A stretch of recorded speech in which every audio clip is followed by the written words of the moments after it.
因为疫情，今年台南国际酸鸭节停办，不过为了小听农民，市场再次透过直播来促销，要将新鲜的酸鸭直送到民众厝内。直播当中，超过3000位民众将线买去抢滚。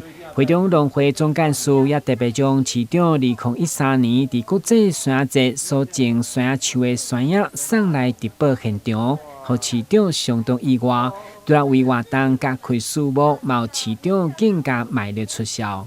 100箱750，含运费哦。含运费，真的假的？市长来了一定要有面子。我们线上3000多位的朋友。以前我跟你讲，以前差不多1、2个礼拜前，我们在某个平台卖850，卖850啊，结果卖了很多，卖了2.2吨，2.2吨，对啊，今天特别市长来给市长面子，给美女面子，所以特别再降100块。伫整个直播节目，市场变成购物专家表示，今年的酸鸭成长期无落好，伫口感、香气甲品质拢比去年较好。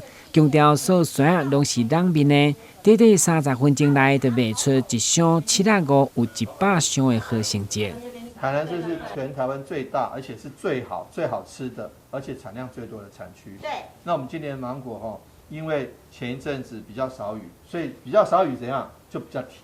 哦，因为雨下的大，水进里面水多，像吃西瓜一样。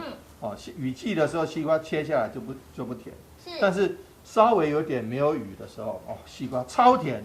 芒果也是一样，这个甜度都是非常高的。最后现场嘛烹出有椰子香，属于泰式的酸鸭饭，甲大家除了青食以外，买当利用酸鸭做出无共变化口味甲甜点，相当特别。台南新闻管制张树伟采访报道。